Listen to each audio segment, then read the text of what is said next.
আসসালামু আলাইকুম আরহামতুল্লাহি আবরাকাতুহ। ইন্নাল হামদালিল্লাহ ওয়াসসালাতু ওয়াসসালামু আলা রাসূলিল্লাহ আম্মা বা'দ। সম্মানিত দর্শকবৃন্দ, আপনাদের সবাইকে অভিনন্দন জানাই।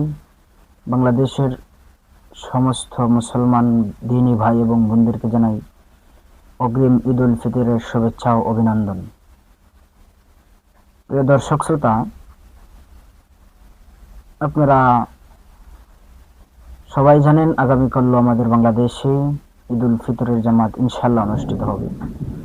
কিন্তু ঈদ উল ফিতর নিয়ে আমি আপনাদের সামনে অল্প কিছু কথা বলতে চাই। কথাগুলা গুরুত্ব সহকারে আপনারা শুনবেন, মনোযোগের সাথে শুনবেন, যতটুকু পারেন আমল করার চেষ্টা করবেন।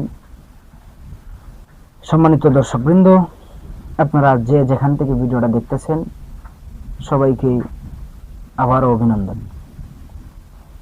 তো কথাগুলা বলতে চাই, আগামীকাল ঈদ উল ফিতরের জামাত সারা বাংলাদেশ ব্যাপী অনুষ্ঠিত হবে। তো মহানবী মুহাম্মদ আরবি মুস্তাফা সাল্লাল্লাহু আলাইহি ওয়াসাল্লাম ঈদ উল ফিতর সম্পর্কে কিছু কথা বলছেন। ঈদ উল ফিতরের কিছু সুন্নত আছে, কিছু নির্দিষ্ট কিছু আমল আছে।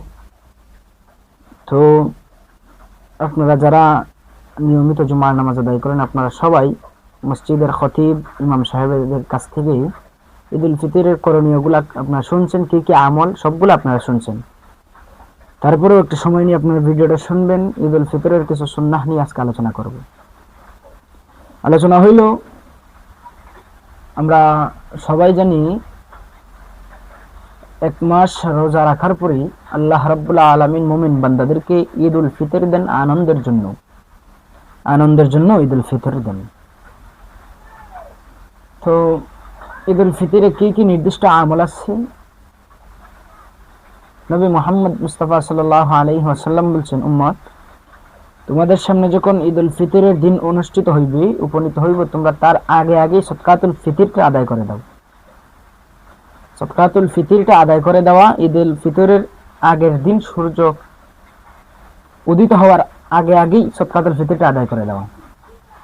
বিভিন্ন হাদিসের কিতাবে আছে, বিভিন্ন মাসালার কিতাবে আছে সদকাতুল ফিতর কেমনে আদায় করব, কিভাবে আদায় করব। তো আজকে আমি এই বিষয়ে আলোচনা করব না। তো এতটুকুই বলবো, সদকাতুল ফিতর গরিব অসহায় মানুষদের এটা হক। আপনারা যারা আছেন বিত্তবান, তাদের কাছে গরিব মিসকিন অসহায় মানুষগুলা সদকাতুল ফিতর তাদের পাওনা।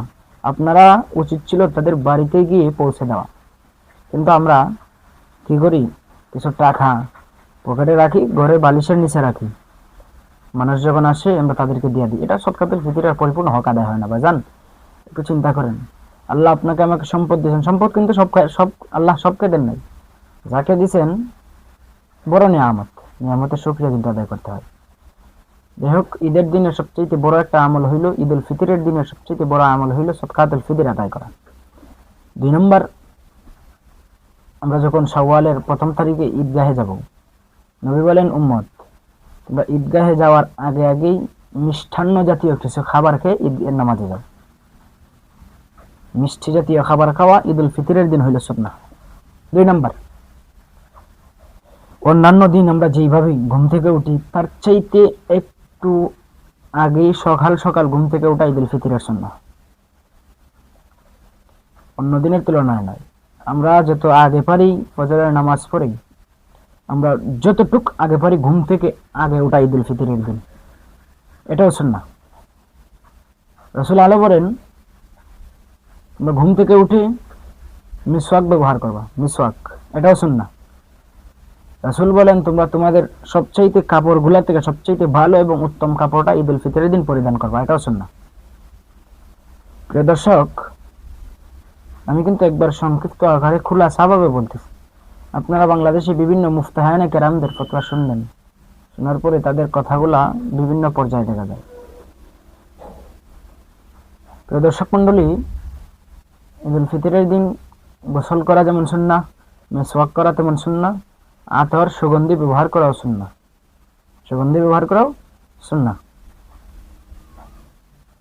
প্রিয় দর্শক, রাসূল বলেন, তোমরা যখন ঈদগাহে যাইবা, এক রাস্তা দিয়ে যাইবা আর এক রাস্তা দিয়ে আসবা। তোমরা মুখে জারি রাখবা তালবিয়া, তোমরা মনে মনে মুখে মুখে পড়বা আল্লাহু আকবার আল্লাহু আকবার, লা ইলাহা ইল্লাল্লাহু আল্লাহু আকবার ওয়ালিল্লাহিল হামদ। যারা হাজরিন, এটাও পড়া সুন্নাহ। রাসূল সাল্লাল্লাহু আলাইহি ওয়াসাল্লাম বলেন, তোমরা যখন ঈদগাহে যাইবা খুবই আনন্দের সহিত একজন আর একজনকে দেখার সাথে সাথে আনন্দ বিনিময় করবা, কথাবার্তা বিনিময় করবা। তো আমাদের এখন বর্তমানে ঈদের আনন্দটা হইল যার যার মত আমরা ঈদ নামাজ পড়ে আইসা মোবাইল নিয়ে ব্যস্ত, মোবাইল নিয়ে সবাই যার যার কাজ কামে ব্যস্ত। এটা ভাই ঈদের আনন্দ হয় না। দেখবেন অধিকাংশ যুব সমাজগুলা ঈদের নামাজ পড়ে তারা এই ডেক সেট গান বাজনা নিয়ে গাড়িতে করে সারা দেশ বেড়ায়। ভাই ঈদ মুমিনের জন্য, ঈদ কোনো নাফরমানের জন্য না।